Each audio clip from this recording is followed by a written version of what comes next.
Orient bell tiles studio से आप देख रहे हैं एबीपी न्यूज।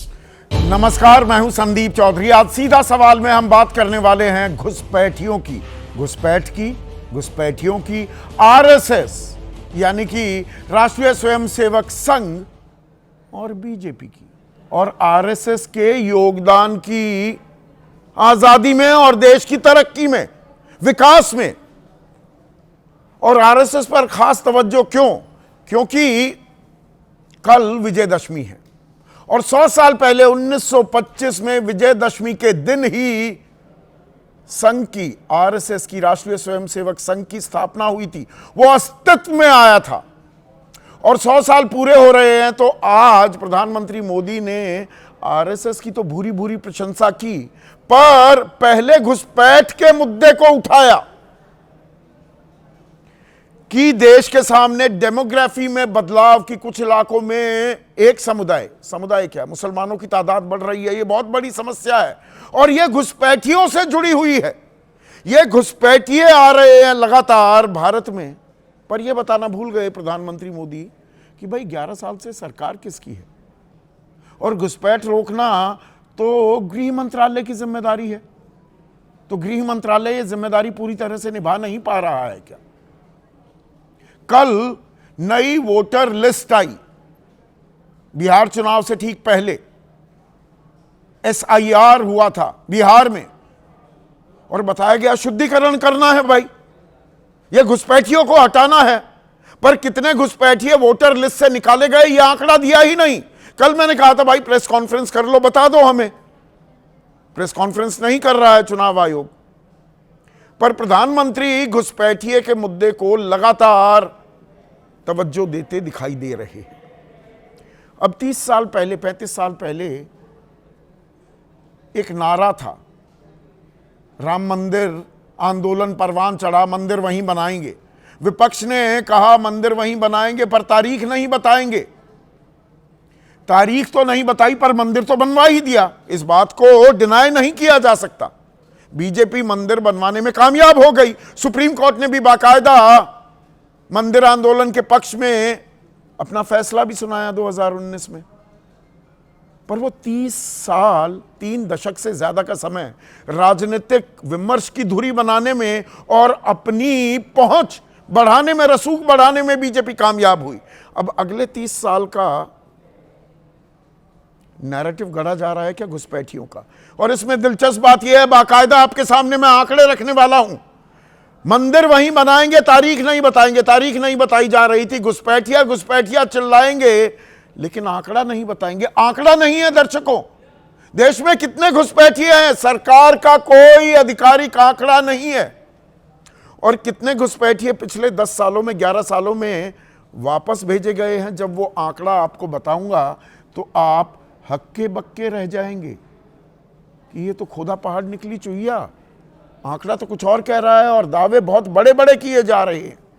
और साथ ही साथ आरएसएस का जो योगदान है देश के विकास में और आजादी के आंदोलन में, और प्रधानमंत्री मोदी ने कहा ये डेमोग्राफी बदल रही है, ये घुसपैठियों का जो मुद्दा है, ये जो समस्या है, सबसे पहले आरएसएस की निगाह इस पर पड़ी। आरएसएस की निगाह पड़ी थी या हिंदू मुसलमान किया जा रहा था? कल राष्ट्रीय स्वयंसेवक संघ की स्थापना के 100 साल पूरे हो जाएंगे। विजयदशमी के दिन 1925 में अस्तित्व में आया था राष्ट्रीय स्वयंसेवक संघ। और आज आरएसएस का ही एक कार्यक्रम था, उसमें प्रधानमंत्री नरेंद्र मोदी मौजूद थे। और प्रधानमंत्री नरेंद्र मोदी ने वहां पर देश के सामने क्या चुनौती है, सबसे बड़ी चुनौती क्या है, उसका जिक्र किया। और वो चुनौती है घुसपैठिए कि देश की डेमोग्राफी बदल रही है। डेमोग्राफी अंग्रेजी का शब्द है। आसान भाषा में कहूं कि कोई इलाका है, वहां पर जो रहने वालों का संतुलन, यानी कि आबादी जो है कि कितने हिंदू थे कितने मुसलमान, वो अब बदल रही है। अब मुसलमानों की तादाद बहुत ज्यादा बढ़ती जा रही है। और उसकी वजह क्या? उसकी वजह है घुसपैठ। तो घुसपैठ और बाहरी ताकतें ये देश की एकता के लिए खतरा है। और घुसपैठ में भी जो मुसलमान आ रहे हैं बाकी तो आ सकते हैं, कानून बना दिया है सरकार ने, बाकी 6 धर्मों के, वो हिंदू हो, सिख हो, जैन हो, ईसाई हो, वो आ सकते हैं, वो खतरा नहीं है।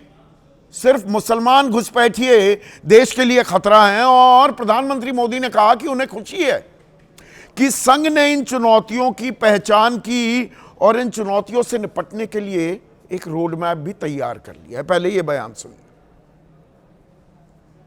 डेमोग्राफी में बदलाव के षड्यंत्र, एक प्रधानमंत्री के नाते मैं नम्रतापूर्वक कहूंगा कि मुझे बहुत संतोष है कि हमारी सरकार इन चुनौतियों से तेजी से निपट रही है। वहीं एक स्वयंसेवक के नाते मुझे ये भी खुशी है कि राष्ट्रीय स्वयंसेवक संघ ने न केवल इन चुनौतियों को पहचान की है, बल्कि इन चुनौतियों से निपटने के लिए ठोस रोड मैप भी बनाया है। तो प्रधानमंत्री मोदी दावा कर रहे हैं कि सरकार तेजी से काम कर रही है घुसपैठियों की इस समस्या से निपटने के लिए। यह बिहार के बारे में बताया गया था, कल मैंने कार्यक्रम भी किया कि घुसपैठिए हैं भाई बिहार में, शुद्धिकरण की जरूरत है, इसीलिए पेट में दर्द हो रहा है विपक्ष के। कल वो नई वोटर लिस्ट मतदाता सूची आ गई, उसमें घुसपैठिए कितने डिलीट किए गए इसका आंकड़ा बताने से गुरेज कर गया, परहेज कर गया। चुनाव आयोग ये आंकड़ा ही नहीं दिया, भाई बता देते कितने। और यहां मेरा साफ मानना है कि भारत कोई धर्मशाला नहीं है, घुसपैठियों की जगह उनका ही देश है, वापस भेजिए। तो सरकार जो तेजी से काम कर रही है, प्रधानमंत्री मोदी ने कहा, अब वो कितनी तेजी है जरा उसका एक आकलन, एक आंकड़ा आपके सामने पेश कर देता हूं। पहली बात तो ये कि सरकार के पास कोई आधिकारिक आंकड़ा है ही नहीं कि देश में घुसपैठियों की तादाद कितनी है। आपको दिलचस्प नहीं लगा? ये सबसे बड़ा मुद्दा हम मान रहे हैं, देश की एकता अखंडता के लिए खतरा है, विदेशी ताकतें साजिश कर रही हैं। ये जो आ रहे हैं हमें पता ही नहीं कितने आए हैं। किरण रिजिजू 2018 में जो आखिरी इस मुद्दे पर बयान आया, तत्कालीन गृह राज्य मंत्री, अब तो वो संसदीय कार्य मंत्री हो गए हैं, उन्होंने कहा था कि चोरी छिपे घुसपैठ के कारण अवैध प्रवासियों का अनुमान लगाना संभव नहीं, यह संभव ही नहीं है। हालांकि इन्होंने 2016 में कहा था, 2 साल पहले, कि देश में बांग्लादेश के करीब 2 करोड़ अवैध अप्रवासी हैं। चलिए हम 2 करोड़ मान लेते हैं, तो 2 करोड़ की पहचान तो कर लेनी चाहिए थी। 11 साल हो गए। अब यहां पर दर्शकों में आपको एक आंकड़ा बताऊंगा, आप उछल पड़ेंगे अपनी सीट से। साल 2023-24, अप्रैल 23 से मार्च 24 तक भाई 2 करोड़ बता रहे हैं बांग्लादेशी घुसपैठिए हैं भारत में। कितने वापस भेजे एक साल में? 411।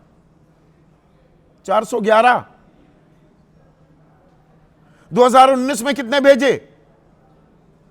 299। 2018 में कितने वापस भेजे बांग्लादेशी घुसपैठिए? 445। 2017 में 51, भारी भरकम रकम, 51 लोगों को वापस भेजा हमने। 2016 में 308 और 2015 में 474। और ये घुसपैठिए तो इनके वोट बैंक हैं, कांग्रेसियों के, विपक्ष के। 2013 में मनमोहन सरकार थी जब, तब कितने भेजे गए वापस बांग्लादेश? 5234। एक साल में 5234। 2015 से 19, 5 साल हो जाते हैं, 15, 16, 17, 18, 19, 1577। 30% से भी कम। तो घुसपैठिया चिल्लाएंगे, आंकड़ा नहीं बताएंगे। और आंकड़ों की भी अगर हम बात करें, सभी जो घुसपैठिए हैं, तो 2005 से 2013 के बीच 82,728 घुसपैठिए। इसमें नाइजीरिया वालों की भी तादाद है बहुत बड़ी। यह सिर्फ बांग्लादेश का मसला नहीं है दर्शकों। केन्या, पिछले साल तो सबसे ज्यादा डिपोर्ट किए गए नाइजीरियंस। तो 82,728 2010 2004-5 से 2013 तक, और 2014 से 24 तक कुल घुसपैठिए सिर्फ बांग्लादेशी नहीं 10,764। बात हो रही है सिर्फ बांग्लादेशी घुसपैठिए 2 करोड़। और उसमें भी क्या हो रहा है, अभी कलकत्ता हाई कोर्ट ने फटकार लगाई, दिल्ली पुलिस ने एक बांग्ला भाषी परिवार की, बांग्ला बोलता है तो बांग्लादेशी होगा, उसे डिपोर्ट कर दिया। 1 हफ्ते में वापस बुलाने का आदेश हो गया है, फटकार लगी अलग दिल्ली पुलिस पर। तो ये घुसपैठिया क्या सिर्फ काइट फ्लाइंग हो रही है, या दरअसल अगर ये समस्या है तो इसे रोकेगा कौन? दिल्ली विधानसभा चुनाव थे, बहुत बड़ी समस्या के तौर पर घुसपैठिए बताए गए, कितनों की पहचान हुई, वो हो क्यों नहीं रही है, बताया क्यों नहीं जा रहा है? 2 करोड़ लोग हैं और वो मुसलमान हैं, 2 करोड़ को वापस भेजिए। मुसलमानों की तो संख्या वैसे ही 1.5-2% कम हो जाएगी, उन पर हम इतने मेहरबान क्यों हैं? अब पहचान कर ली, बताया जा रहा है कि राष्ट्रीय स्वयंसेवक संघ ने, और राष्ट्रीय स्वयंसेवक संघ के बारे में प्रधानमंत्री ने बोला कि संघ और स्वयंसेवकों का एक ही उद्देश्य है, राष्ट्र प्रथम। आजादी के बाद संघ को रोकने की कई साजिशें हुई, पूज्य गुरुजी को जेल तक भेजा गया। गुरुजी मतलब दूसरे सरसंघचालक गुरु गोलवलकर। अब यह बताना भूल गए प्रधानमंत्री कि गुरु गोलवलकर को जेल भेजने वाले तत्कालीन गृह मंत्री सरदार पटेल थे, उन्होंने जेल भेजा।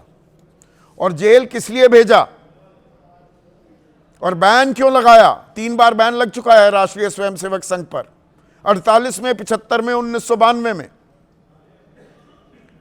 गोलवलकर को चिट्ठी लिखी सरदार पटेल ने सितंबर 1948। As a final result of the poison, the country had to suffer the sacrifice of the invaluable life of Gandhiji. Even an iota of sympathy of the government or of the people no more remained for the RSS. In fact, opposition grew, opposition turned more severe when the RSS men expressed joy and distributed sweets after Gandhiji's death. कि जहर फैला रहे हो आप देश में, कोई भी सिंपथी, मन में कोई भी सद्भावना आपके लिए नहीं है। और यह कटुता और तब बढ़ गई, यह कड़वाहट तब और बढ़ गई जब गांधी जी की हत्या के बाद आरएसएस के कार्यकर्ता मिठाई बांटते पाए गए। और 11 जुलाई 1949 को अगले साल यह प्रतिबंध हटा। प्रतिबंध हटा किन शर्तों पर, यह भी सरदार पटेल ने लिखा। The RSS leader has undertaken to make loyalty to union constitution and respect for the national flag more explicit in the constitution of the RSS, and to provide clearly that the persons believing or resorting to violent and secret methods will have no place in the Sangh. कि आप भारतीय संविधान के प्रति अपनी आस्था और तिरंगे के लिए अपना सम्मान बिना लाग लपेट अपने संविधान में, आरएसएस के संविधान में करेंगे शामिल, तो यह प्रतिबंध हटाया जा रहा है। आगे प्रधानमंत्री ने यह भी कहा कि जब भी आपदा आती है स्वयंसेवक आगे खड़े होते हैं। यहां पर मैं उनकी बात से पूरी तरह से इत्तेफाक रखता हूं। जब आपदा आती है तो संघ के स्वयंसेवक कमाल का काम करते हैं, इसमें कोई शको शुबा नहीं हो सकता। वो 84 के सिख दंगे हों, वो कहीं पर बाढ़ आ जाए, प्राकृतिक आपदा आ जाए, संघ के लोग बेहतरीन काम करते हैं। पर इसमें पर भी है, ये राष्ट्र प्रथम उद्देश्य है, तो राष्ट्र की परिभाषा क्या है? संघ क्या सबका साथ, सबका विकास, सबका विश्वास, सबका प्रयास में पूरी तरह से आस्था रखता है? या जो गोलवलकर साहब अपनी किताब भी लिख गए हैं, वी और आर नेशनहुड डिफाइंड, उसमें सबसे बड़ा दुश्मन मुसलमानों को बताया गया है। फिर ईसाइयों का नंबर आता है। मुसलमान तो दुश्मन नंबर 1 हैं। और कमाल की बात यह है कि आज जो अल्पसंख्यक मोर्चा है बीजेपी का, उसके अध्यक्ष जमाल सिद्दीकी ने राष्ट्रपति को चिट्ठी लिख दी है कि आरएसएस के संस्थापक डॉक्टर हेगडेवार को भारत रत्न दिया जाए। हेगडेवार कभी आरएसएस में रहते हुए जेल में नहीं गए, ना कोई आंदोलन में शरीक हुए। पहले कांग्रेस में थे, तब वो जेल गए 1921 में। सुप्रिया श्रीनेट आरोप लगा रही हैं प्रधानमंत्री आरएसएस की प्रशंसा क्यों कर रहे हैं। आरएसएस वो संगठन है जिसके हाथ महात्मा गांधी के खून से रंगे हैं और इसे भारत के पहले गृह मंत्री सरदार पटेल ने प्रतिबंधित किया था। ऐसे में आज का सीधा सवाल, घुसपैठिया घुसपैठिया चिल्लाएंगे, आंकड़ा नहीं बताएंगे।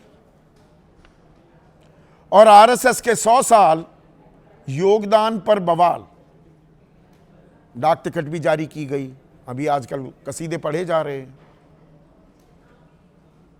चर्चा में मेरे साथ जेडीयू के वरिष्ठ नेता हैं, लोकसभा राज्यसभा दोनों के सांसद रह चुके हैं, केसी त्यागी, कांग्रेस के राष्ट्रीय प्रवक्ता सुरेंद्र राजपूत, समाजवादी पार्टी के राष्ट्रीय प्रवक्ता मनोज काका, बीजेपी कल आज और कल और हार नहीं मानूंगा, 2 किताबें पर बीजेपी कल आज और कल के लेखक वरिष्ठ पत्रकार विजय त्रिवेदी मेरे साथ हैं। हिंदुस्तान टाइम्स के पॉलिटिकल एडिटर रह चुके हैं वरिष्ठ पत्रकार विनोद शर्मा मेरे साथ जुड़ गए हैं। और बीजेपी की तरफ से और संघ से भी जुड़े हैं प्रोफेसर सौरभ मालवीय इस चर्चा में जुड़ गए हैं मेरे साथ। सौरभ मालवीय, आरएसएस पर तो आते हैं, घुसपैठिए और ये डेमोग्राफी की समस्या की पहचान भी कर ली, उस पर तो आएंगे, पर ये घुसपैठिया घुसपैठिया चिल्लाएंगे, आंकड़ा नहीं बताएंगे। आंकड़ा तो बता दें, 11 साल से आपकी सरकार है, कितने हैं घुसपैठिए इस देश में?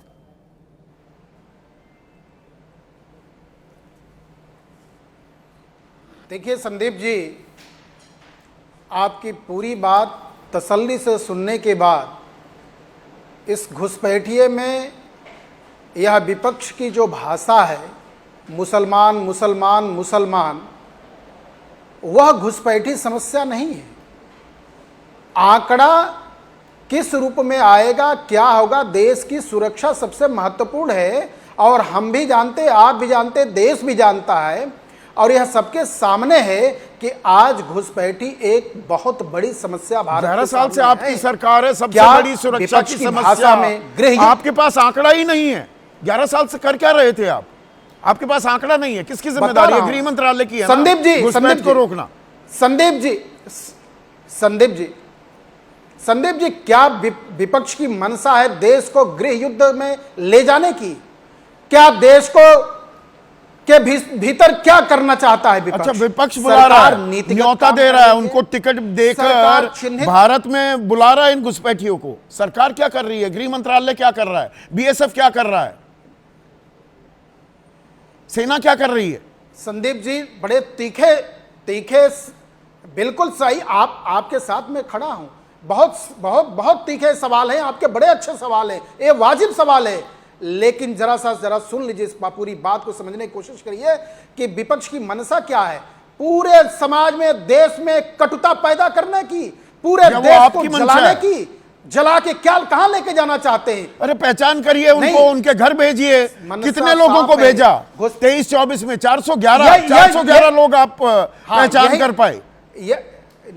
नहीं संदीप जी, पहचान भी पूरी है और घुसपैठी छिन के चूने, एक चून 411 2019 में 299, 2018 में 445, 2017 में 51 लोग ढूंढे। मंत्रालय, हाँ संदीप जी, आप जरा सा एक मिनट, सरकार की मनसा और सरकार की कार्रवाई, यह जरूरी नहीं है कि राष्ट्रीय सुरक्षा के विषयों पर, आंतरिक सुरक्षा के विषयों पर दस्तावेज विपक्ष के सामने रख दे। चुनाव के टाइम में क्यों याद आते हैं? मजबूरी नहीं है, चुनाव के टाइम पे क्यों याद आते हैं घुसपैठिए? बिल्कुल नहीं, आप रोकते ना उनको। एक मिनट, आंकड़ा तो आप आपके पास होना चाहिए। झारखंड में आपने ये प्रयोग शुरू किया कि संथल परगना में जो अनुसूचित जनजाति के इलाके, अरे यहाँ पर सुनिए ना, और गलत कह रहा हूं तो बताइएगा, यहाँ पर घुसपैठिए घुस गए हैं जी, ये माँ बेटी रोटी वो सब कुछ हमारा छीन रहे हैं। 28 में से 27 सीटें हार गए आप, अब इसको दूसरा कलेवर चढ़ा रहे हैं। दिल्ली में आपको पूछताछ करनी थी, घुसपैठिए चिन्हित सुनिए ना, चिन्हित करने थे। इलाहाबाद हाईकोर्ट का क्या आदेश आया है? एक सोनाली बीवी, उसके परिवार को रोहिणी के सेक्टर 26 में कि ये तो बांग्ला भाषी हैं, अरे ये तो बांग्लादेशी, डिपोर्ट कर दिया। कलकत्ता हाईकोर्ट ने फटकार लगाते हुए कहा 1 हफ्ते में वापस बुलाओ। क्या तमाशा बना रखा है? देखिए संदीप जी, एक बात बहुत स्पष्ट है, घुसपैठिया समस्या इस देश के सामने बड़ी विकट है, विकराल है, ये सच है, इसको नकारा नहीं जाएगा। कौन नकार रहा है? लेकिन घुसपैठियों को निकालने के लिए असम, अरे तो वही तो बता रहा हूं, देश को गृह युद्ध में ढकेल रहे हैं। और कौन कर रहा है? कौन ढकेल रहा है? तो उनको चिन्हित करो, उन्हें वापस भेज दो। गृह युद्ध होगा ही नहीं, या मंदिर वहीं बनाएंगे, तारीख नहीं बनाएंगे, बताएंगे। 30 साल तक वो मुद्दा उठाए रखा, अब 30 साल तक घुसपैठिया चलाएंगे, लेकिन आंकड़ा नहीं बताएंगे। आंकड़ा बतानी तो सरकार की जिम्मेदारी है ना। एक भी घुसपैठिया नहीं रहेगा, एक भी घुसपैठिया नहीं, तारीख नहीं बताएंगे ना आंकड़ा बताएंगे। सरकार असम में 11 साल से किसकी सरकार है? अरे संदीप जी, उसी पर आ रहा हूं, जो बीज बोया है, जो पाप 60 साल में दिया है, उस 60 साल से बाहर आने में 12 साल के परिणाम सामने है। सामने है, देश भी कह रहा है, जनता भी कह रही है कि विकसित सरकार, निश्चित सरकार, मजबूत सरकार, असम का कुछ कह रहे थे आप, असम का जिक्र कर रहे थे। सरकार हमें पसंद है, हम उसके साथ रहेंगे। असम का जिक्र कर रहे थे प्रोफेसर साहब।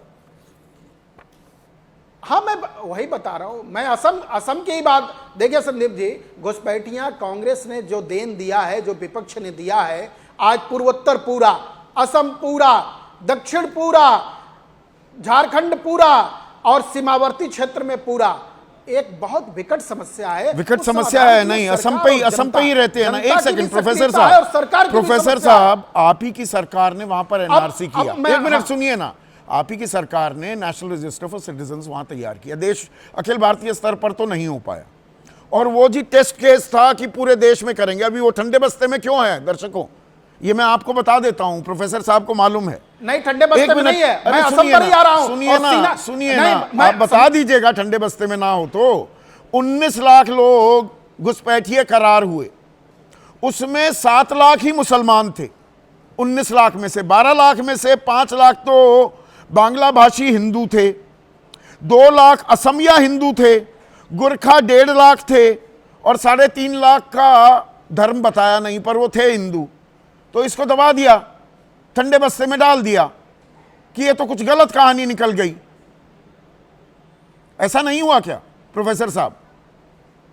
देखिए हाँ, देखिए संदीप जी, बहुत महत्वपूर्ण और सेंसिटिव सवाल है।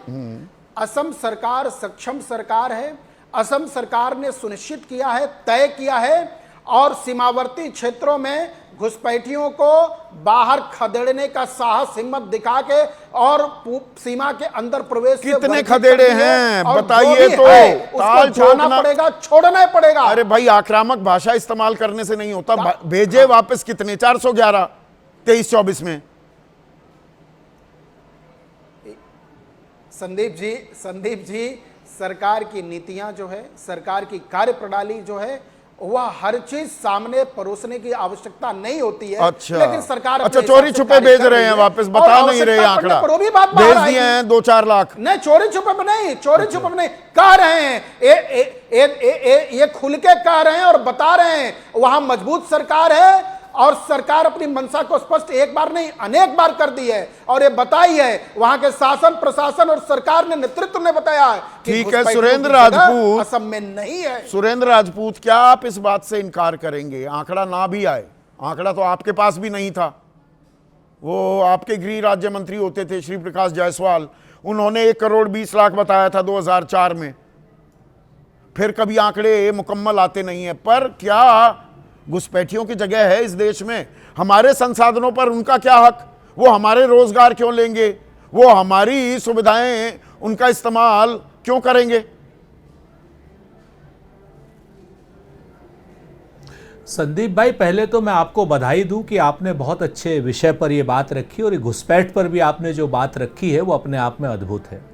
नंबर एक, हमारे पास वो आंकड़े तो किसी के पास नहीं हो सकते, 2 करोड़ हैं, 4 करोड़ है, 1 करोड़ 20 लाख है, लेकिन ये आंकड़े तो हो सकते हैं कि कितने अवैध घुसपैठियों को वापस भेजा है।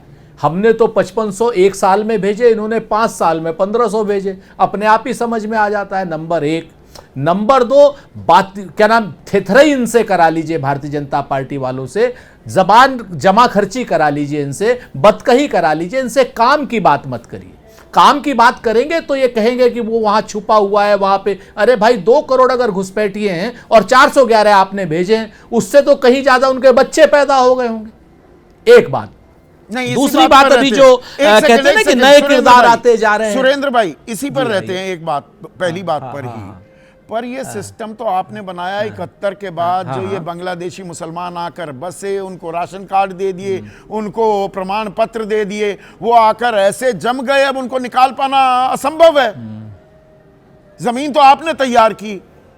चलिए, आपकी बात से 1 मिनट, खाली बांग्लादेश से मुसलमान आके बसा कि बांग्लादेशी आकर के बसे?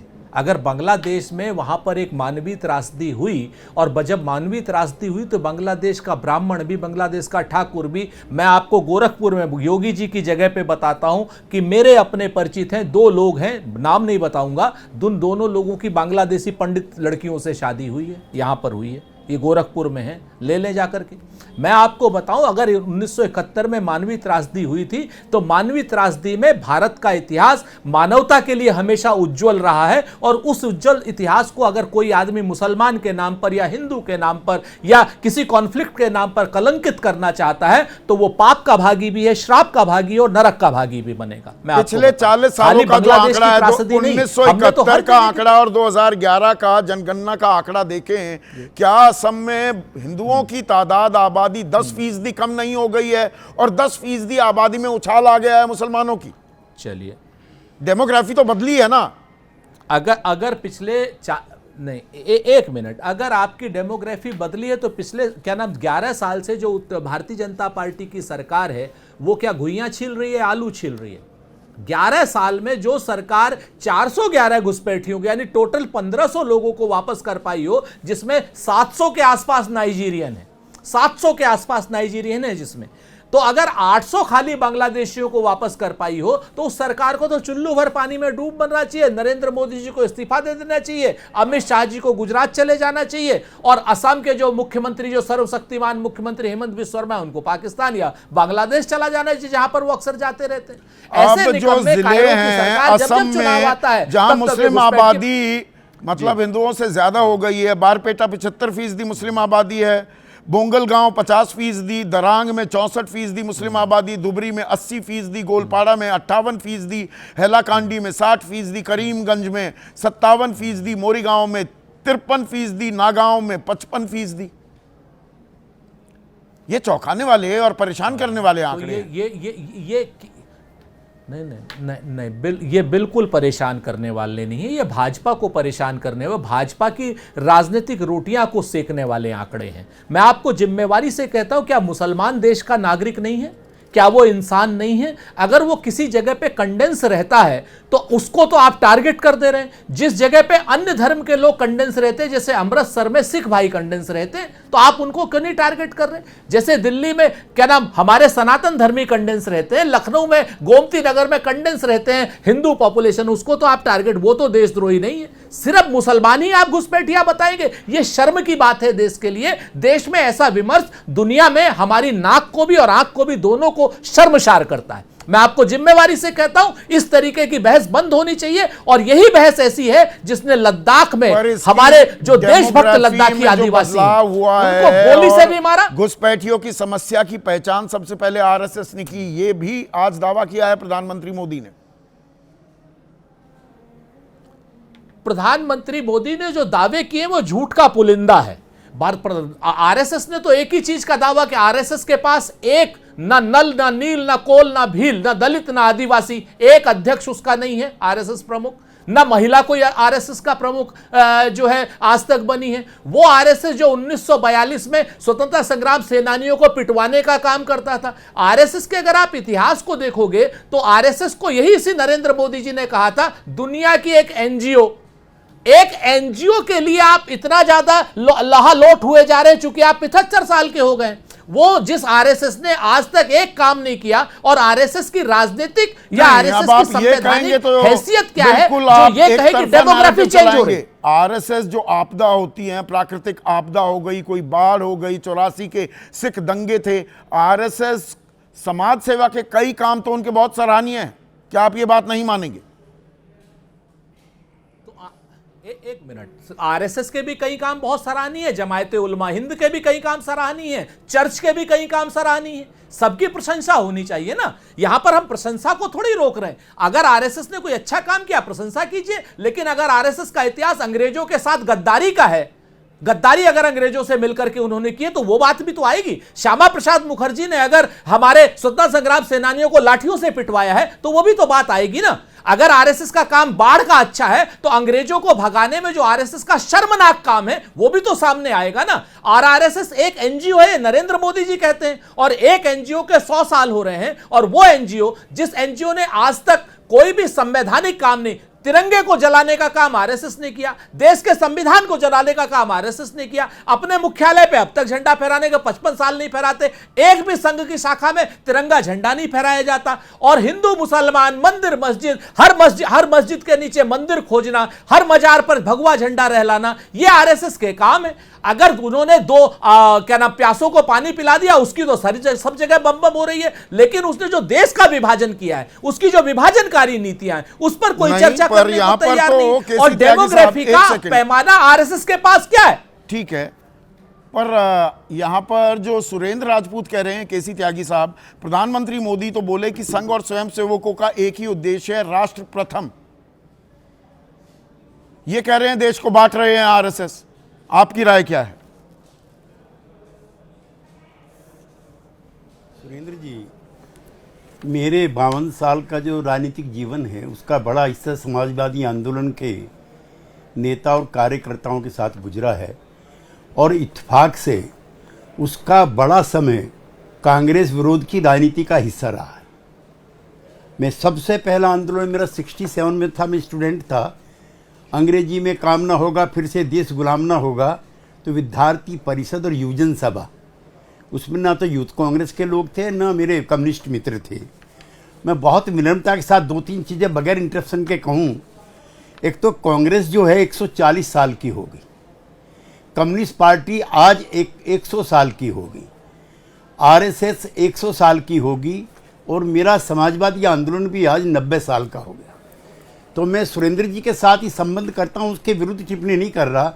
हमें ये भी सर्च करना चाहिए कि हमारी साथ का, हमारे से बाद का जो आंदोलन है, उसकी आज इतने राज्यों में सरकार है, उसकी इतनी जगह पर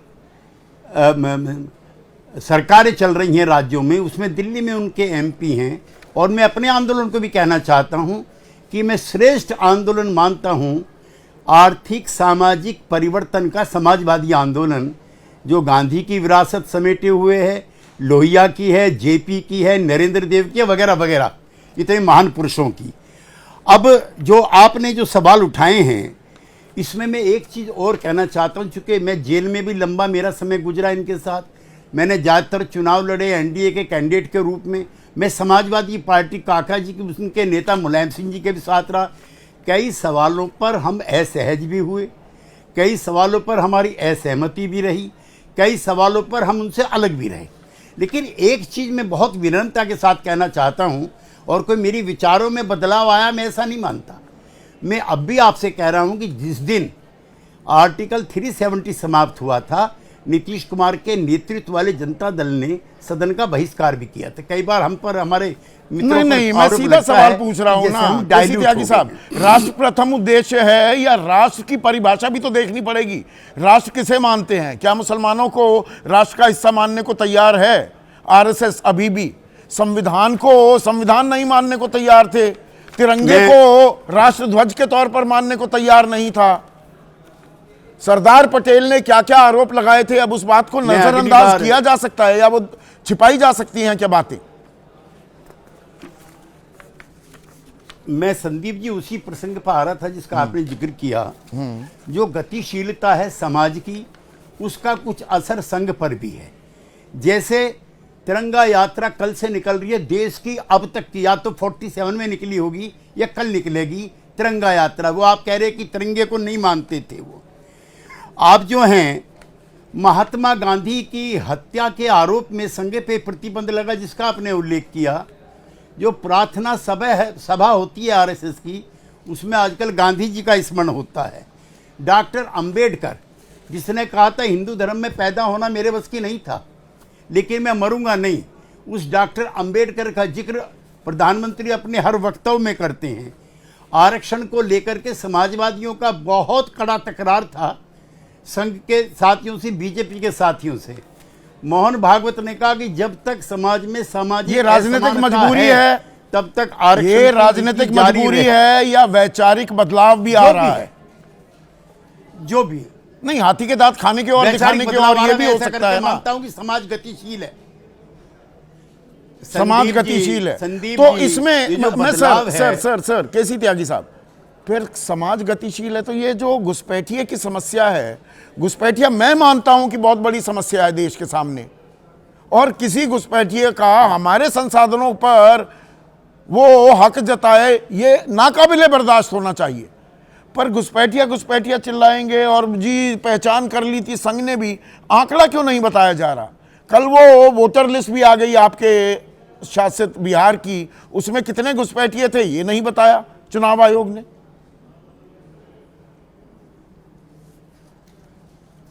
संदीप जी, जो आपने प्रसंग सवाल उठाए हैं उस पर भी मैं जो गतिशीलता है उसका हल्का सा जिक्र करना चाहता हूं। जी, मोहन भागवत जी कहते हैं, मेरे शहर गाजियाबाद में यदि कोई हिंदू कहे कि कोई मुसलमान यहाँ नहीं रहेगा तो वह व्यक्ति हिंदू नहीं है। ये हिंदुओं का जो दुनिया का सबसे बड़ा संगठन, उसका जो सबसे बड़ा नेता है, ये मोहन भागवत कह रहे हैं। अगर हम मुसलमानों को स्वीकार नहीं करते तो वो हिंदू तो नहीं है। एंड अब ऑल जो लोग सोचते हैं कि इस देश में इस्लाम नहीं रहेगा, वो हिंदू विचार से प्रेरित नहीं है। हिंदू मैं विचार से कहना प्रेरित चाहता नहीं हूं, है तो यही गिरिराज सिंह गतिशीलता है। बात पर हिंदू समाज मुसलमान के- करते हैं, केंद्र में मंत्री बने हुए हैं, पाकिस्तान भेजते हैं, कोई कपड़ों से पहचान लेता है मुसलमान को, कोई दाढ़ी से, कोई पीढ़ियां याद रखेंगी। अभी योगी आदित्यनाथ ने बरेली में हुई हिंसा पर क्या कुछ नहीं बोला है कि लातों के भूत बातों से नहीं मानते, इनकी पीढ़ियां भी, आने वाली नस्लें याद रखेंगी, ऐसा सबक सिखा दूंगा। मतलब सरसंघ चालक की बातें नहीं सुनी जा रही हैं, वो तो प्रेरणा स्रोत है बीजेपी का। मैं मानता हूं कि वो सच्चे स्वयंसेवक नहीं हैं जो भागवत जी के दिए हुए वक्तव्य के विरुद्ध आचरण कर रहे हैं। मैं संघ प्रमुख ने बुलवाया था कुछ लोगों को जो संघ में कभी नहीं रहे और उनसे अलग राय रखते, मैं भी उनमें गया था। मैंने भी एक प्रश्न वहाँ पे दागा था काउ विजिलेंट के नाम पर। मैं एक सनातनी हिंदू परिवार में पैदा होने के नाते गाय का मांस मैं माँ के मांस खाने जैसा मानता हूँ। कोई खाता है तो मुझे उस पर कोई एतराज नहीं है, लेकिन मैं ये कहना चाहता हूँ काउ विजिलेंट के नाम पर जो उपद्रव, जो हिंसा, जो भेदभाव बरता गया, वो क्यों हुआ और उसमें संघ के कुछ लोग भी शामिल हुए। ये प्रश्न मैंने संघ प्रमुख के पास भिजवाया था, उस कार्यक्रम में तो मैं गया यही था। तो सवाल है ना, उन्होंने चित भी बहुत मेरी पट भी कठोरता मेरी, के साथ दोनों कहा काम कि वो हो रहे हमारे हैं, सबका साथ सबका विकास सबका प्रयास भी होता है, लेकिन एक गतिशीलता जो आपने बात कही मनोज काका, भाई वक्त बदलता है, विचार भी बदल रहे हैं, और एक 5-7 उदाहरण दिए हैं केसी त्यागी ने। देखिए केसी सर हमारे अभिभावक हैं और उन्होंने जो बात करी वो उस कविता की कि सोशलिस्टों ने बाधी घाट, पिछड़े पांव 100 में 7, ऊंच राजपाट है किसके हाथ, ऊंची जात और राजपाट है किसके हाथ, ऊंची जात और अंग्रेजी ठाट, ऊंची जात की क्या पहचान, गिटपिट बोले करे न काम, छोटी जात की क्या पहचान, करें काम और सहें अपमान, राष्ट्रपति या चपरासी का बेटा, सबकी शिक्षा हो एक समान।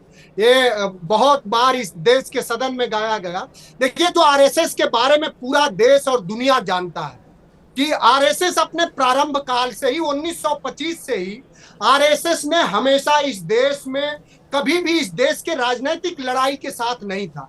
जब आरएसएस से 1930 में गांधी ने ये कहा कि आइए भाई दांडी आंदोलन और आंदोलन के समय सविनय अवज्ञा आंदोलन के समय कि आइए हम आजादी के लड़ाई में साथ हैं, तो उसी आरएसएस ने उससे किनारा कर लिया कि हमारी तो सांस्कृतिक लड़ाई है, हम राजनीतिक लड़ाई में नहीं भागीदार हो सकते। और जिस गोंडसे ने 30 जनवरी 1948 को पूज्य गांधी की हत्या कर दी, ये बहुत सारे किताबों में प्रमाण है कि वो गोंडसे 1939 से लेकर 40 तक में 1939 से 1940 मनोज में काका, RSS ये के सारी शाखा में जाता था। जानकारी मैंने दर्शकों से साझा की। कोई यहाँ पर लुक्का छिपी का खेल हम करते नहीं है, ये तो सीधा सवाल है कार्यक्रम का नाम। पर जब आप बीजेपी पर कहते हैं, आरोप लगाते हैं, ये तो गड़े मुर्दे ही, अतीत के ही मुर्दे उखाड़ते रहेंगे, उसमें से गलतियां निकालते रहेंगे। मैंने सवाल पूछा, आज की तारीख में गतिशीलता आई है, बदलाव आया है क्या आरएसएस की सोच में? देखिए, ये बात जो त्यागी सर ने कहा, अगर आरएसएस के सोच में आया होता तो आज 6वां 7वां मोहन भागवत जी उसके सरसंघचालक हैं, सबसे पावरफुल पोस्ट है। अगर गतिशीलता उसमें आया होता और उसमें समावेशी विकास और समावेशी संवैधानिक मूल्य के प्रति उसमें चेतना आई होती, तो आज आरएसएस का सरसंघचालक कोई दलित, कोई पिछड़ा, कोई मुसलमान होता, कोई एक ब्राह्मण का ही, ब्राह्मण में भी वो भी कौन चित्पावनी ब्राह्मण तो नहीं होते, उनके 6 सरसंघचालक हैं। फिर तो ये सवाल आपसे भी पूछा जा सकता है मनोज काका, नाम रखा हुआ है समाजवादी पार्टी और उसके अध्यक्ष होंगे या तो मुलायम सिंह यादव और फिर होंगे अखिलेश यादव। बिल्कुल, कौन सा समाजवाद है ये? बिल्कुल, आपको हर तरह के तीखे सवाल पूछने की पूरी स्वतंत्रता है। परिवारवादी पार्टी का नाम रख दीजिए, समाजवादी हटाइए, एसपी नहीं पीपी हो जाएगी पार्टी का नाम।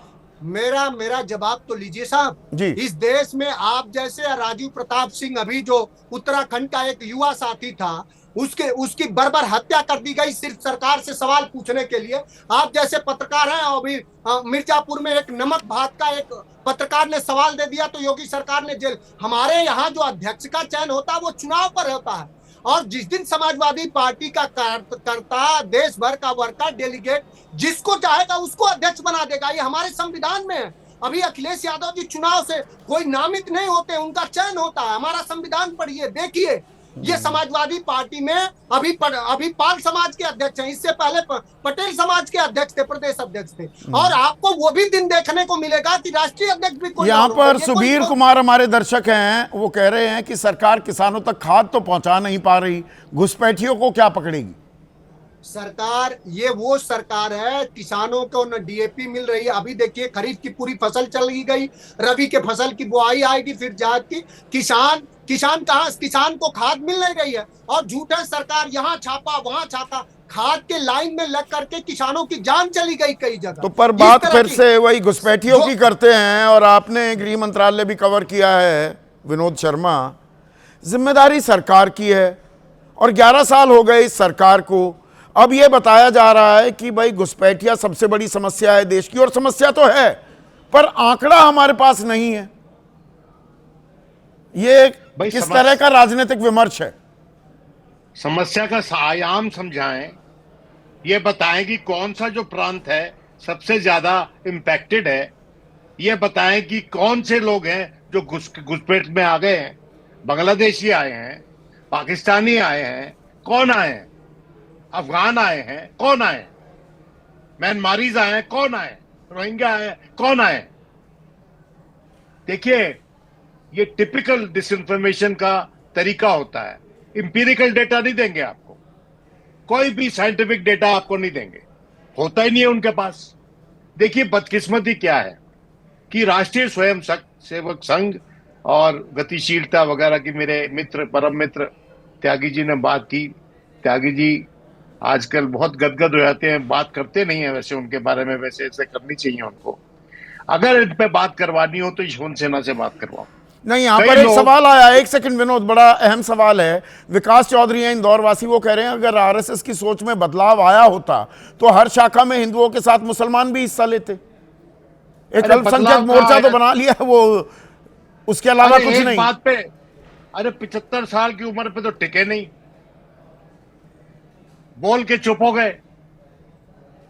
देखिए मेरी बात सुनिए, मिली भगत है ये, good cop bad cop play करते हैं दोनों, और सरकार के बाहर नहीं है ये, सरकार के भीतर है, शिक्षा क्षेत्र में है, मिलिट्री में है, जुडिशरी में है। देखिए जिस तरह से कम्युनिस्ट सिस्टम नहीं, अब तो जैसे 1966 में प्रतिबंध लगा था कि सरकारी मुलाजिम शाखा में नहीं जा सकता था, अब तो वो प्रतिबंध भी हट गया है। अब आप जा सकते हैं। और देखिए जिस तरह से कम्युनिस्ट सिस्टम को पेनिट्रेट करते हैं, उसी तरह से आरएसएस करता है पेनिट्रेट, और आज के दिन हर इंपॉर्टेंट क्षेत्र में वो बैठा हुआ है, खासकर शिक्षा के क्षेत्र में। और आरएसएस की जो एक जीवनी है, नहीं वो तो जिसकी सत्ता आएगी विनोद, ये तो देखिए, अगर अब फिर तो आप बिल्कुल आदर्शवाद की बात करने लगे। एक टाइम था वो सारे लेफ्टिस्ट घुसे हुए थे यूनिवर्सिटीज में, कांग्रेसी लीनिंग वाले, वो सारे शिक्षाविद बन गए थे, बड़े बड़े प्रोफेसर। आज इनका नंबर आया है। तुमसे एक बात की थी मैंने, मेरे ख्याल कुछ दिन पहले। सही बात है कि कम्युनिस्ट भी ऐसे घुस के ऐसे करते थे, लेकिन कोई इनके लोग खड़े होके कहे 50वीं बरसी पे है मेरे वतन के लोगों गाने पे कि आज के दिन कवि प्रदीप होता तो मैं लातों से गुस्सों से उसका मुंह तोड़ देता, और वो व्यक्ति अपनी पोजीशन में बना रहे बीजेपी में, बल्कि उसकी प्रमोशन हो जाए। आप इसको कैसे डिस्क्राइब करेंगे? ये क्या है? ये काय का कल्चरल एजेंडा लेके चल रहे हैं। तो आनंद यहां पर हमारे दर्शक हैं, आगरा वासी, वो कह रहे हैं असल में घुसपैठियों का मुद्दा धीरे धीरे बीजेपी गढ़ने में जुटी है क्या? जो मैंने शुरुआत में कहा विनोद, कि मंदिर वहीं बनाएंगे, तारीख नहीं बताएंगे। 3 दशक तक उसके इर्द गिर्द राजनीति घुमा दी, वो धुरी बना दिया।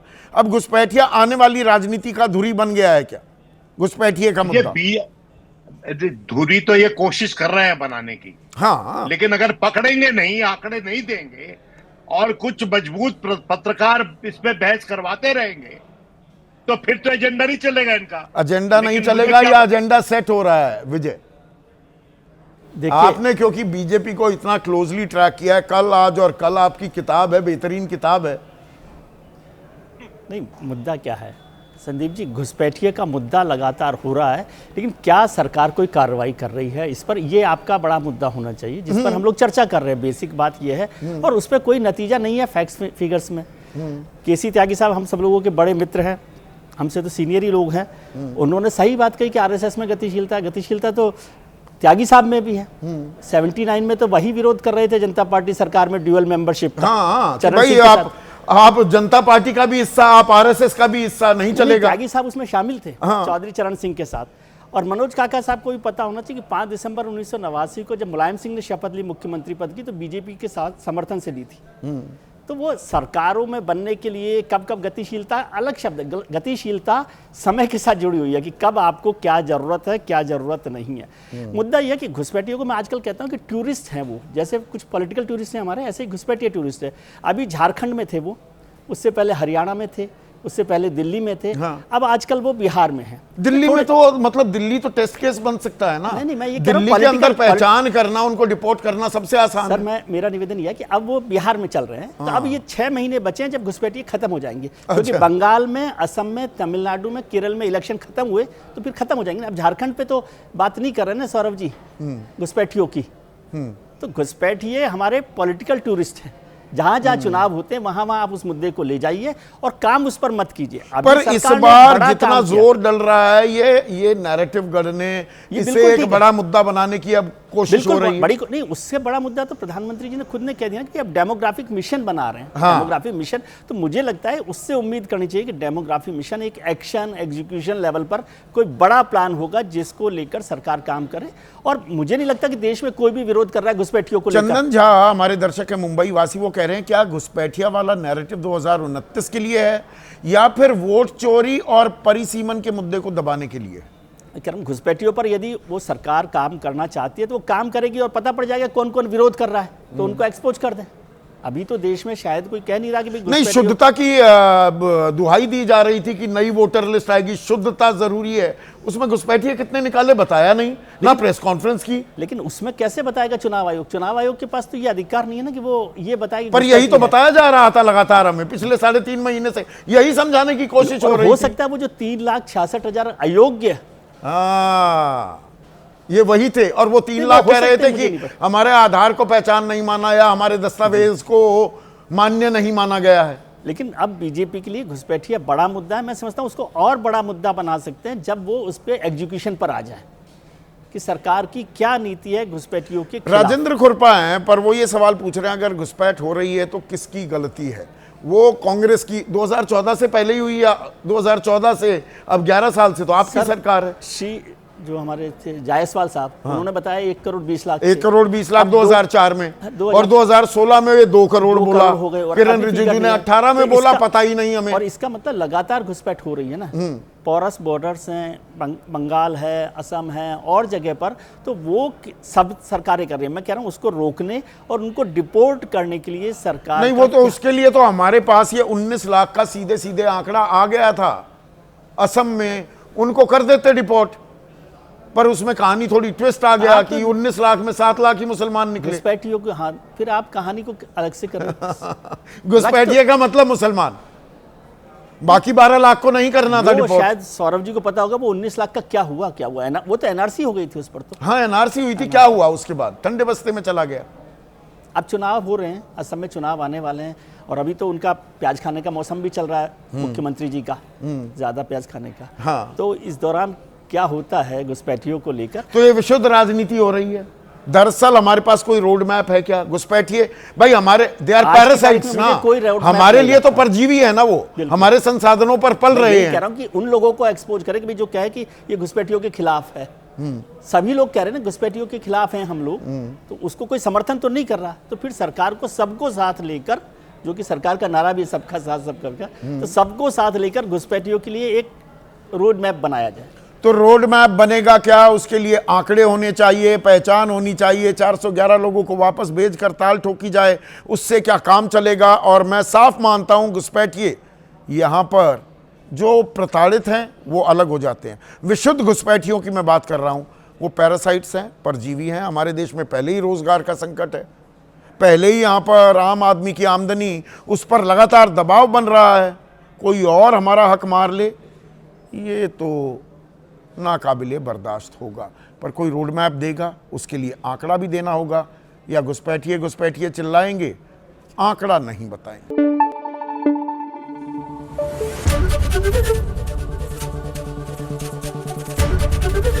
एबीपी न्यूज आपको रखे आगे।